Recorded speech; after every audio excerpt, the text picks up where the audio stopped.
I gained 10k followers on Twitter in the last 30 days, which helped me get to over 30k followers. And in this video, I'm going to show you the exact free strategies that I used, so that you can also gain 10k followers on Twitter. So we first need to talk about the tweets that you should be writing. I'm going to show you the 10 best tweets that you can write, but before that, I'm going to show you how many tweets I posted and how many tweets you should post. So this is what my Twitter content schedule looked like. I used the tool HypeFury, which you can check out in the description, but I basically posted 8 times per day for the last 30 days, so that's 240 tweets. It works really well for me, but for most people this is definitely overkill. So here's what I would recommend that you do instead. Post 3 times per day on these times, and if you have a little bit more time, add a 4th or a 5th one, but 8 is probably overkill. There are more important factors like what you post and a few other growth strategies that I'm going to cover later in this video. But let's talk about the best tweets that you can post. I'm going to show you the 10 best tweets that I've posted this month, and I'm going to show you why it worked, so that you can also use it for yourself. The first one is the transformation post. The first thing that stands out here is that I used numbers here, and this instantly grabs attention and it implies a transformation. Then I have a repetition here, he's failing, he's failing, he's failing, he's failing. And then I have a pattern interrupt here. So in this way, I show the transformation. Then we have the hook list takeaway.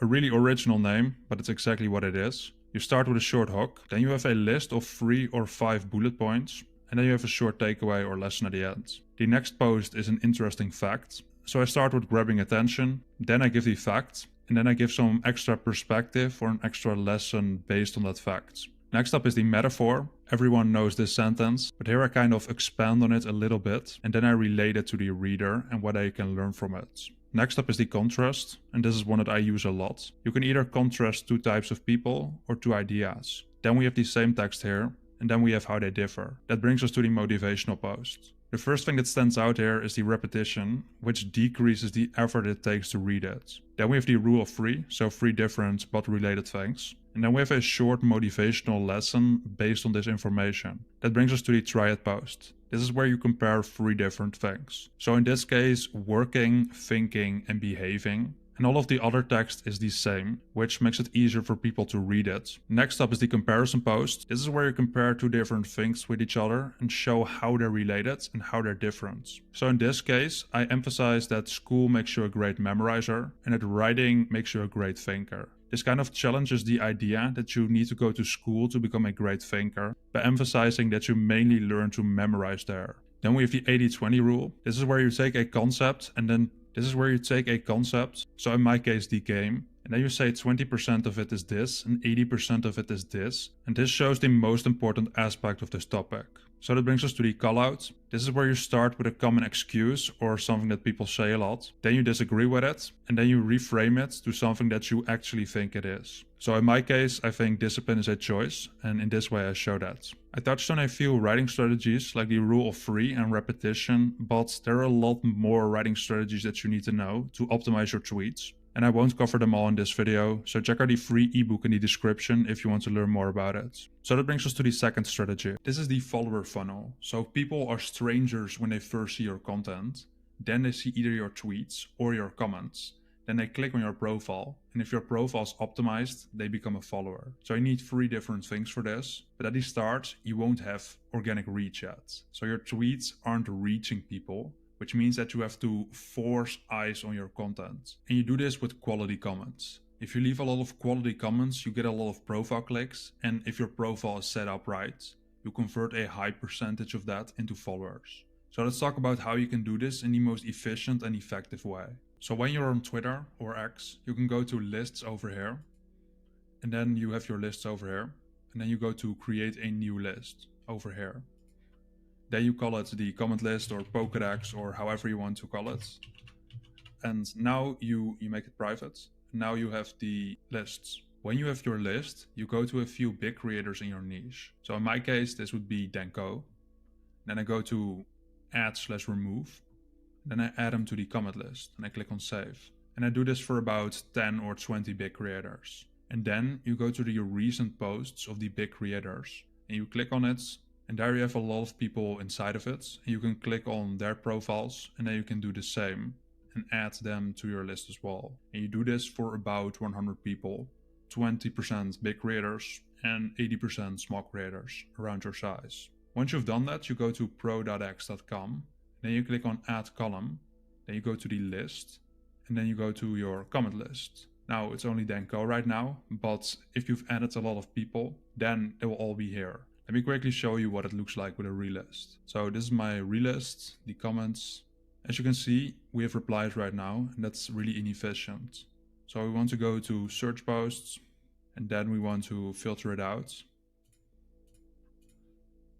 And as you can see, right now it's in chronological order. And this is good because you get more from comments on recent posts, because then they have a longer life ahead of them. So that's how you leave comments efficiently. So let's now talk about the best comments you can leave. I've left over 30k comments and I analyzed all of them with a tool. And I'm now going to show you the 8 best performing ones for me, so that you can copy them and save a ton of time while still getting the same results. The first one is a personal insight. So this is where you give a personal insight related to the topic of the tweet.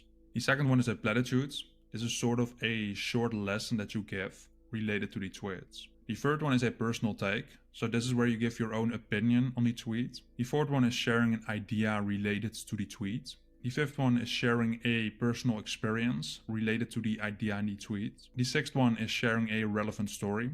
Doesn't need to be about you, but it can be. The seventh one is making a short joke. And the eighth one is saying something thought-provoking, again related to the topic that I talk about. That's the most important thing. It needs to be relevant to the tweets and it needs to add something to it. So here's what an action plan looks like. You can do 20 comments 3 times per day. That's the most effective. If you do more, you will grow more, but it's really boring to leave a lot of comments. So yeah, if you can stick to this, then you will get a lot more tweet impressions. The most important things are that you leave this amount of comments, that you do it via pro.twitter.com, and that you write high quality comments. If you don't have a good profile, then you won't be able to convert the traffic that you're getting into followers. So that's why it's crucial that you optimize your profile so to convert as much traffic as possible into clients, customers and followers. And as you may guess, this profile right here didn't do that. But after I changed it to this, I gained significantly more followers, email subs, customers and clients. And I did this by optimizing the following 8 factors. I'm now going to show you how you can do the same, so that you can also gain much more followers and customers. The first one is your profile picture. And this one is important because people see this before they click on your profile. So it needs to be a clear picture with a good facial expression. It's also best if you have your brand colors in it, so that it instantly gives off your vibe and shows something about your brand. I recommend just emulating one from someone that you like. I like the picture of Huberman because of the brand colors mainly, so I picked something similar. Next up is your bio.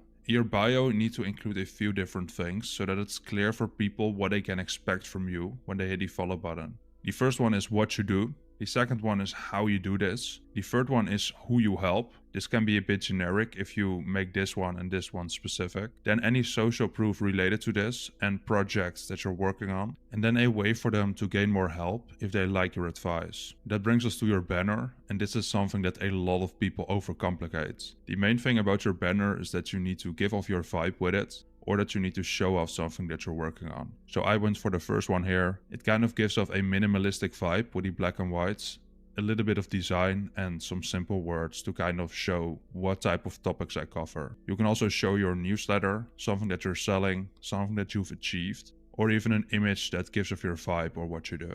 So these are some ones that I also liked. This is from someone I know, and this is from former clients I had. Alright, so that brings us to the pinned post. There are 3 different ways you can go with this, and the one that works best for me is usually the expertise one. Because here you kind of show your expertise to people by covering important strategies related to the thing that you're teaching them. So this instantly helps you build trust and helps you build up your authority, because you give people practical and valuable strategies that they didn't know yet.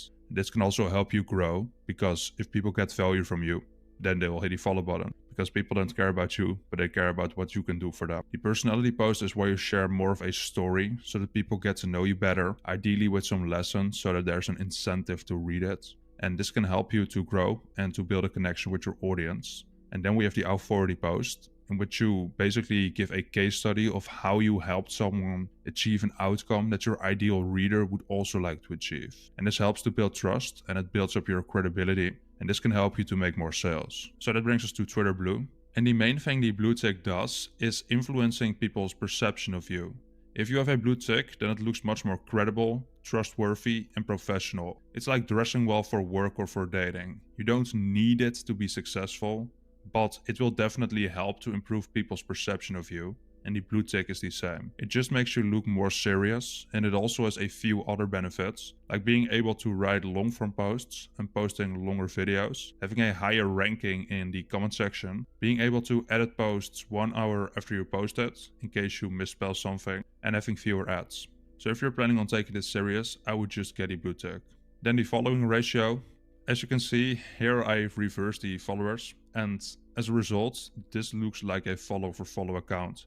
At best, because it has way less followers than following.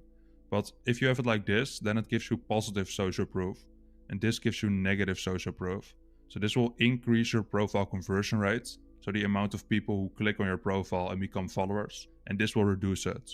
So you need to be mindful of this ratio. At the start, you can follow more people than you have followers, because you start with 0 followers, so you kind of have to get the ball rolling. But you want to have more followers than following as fast as possible. Then we have the profile link.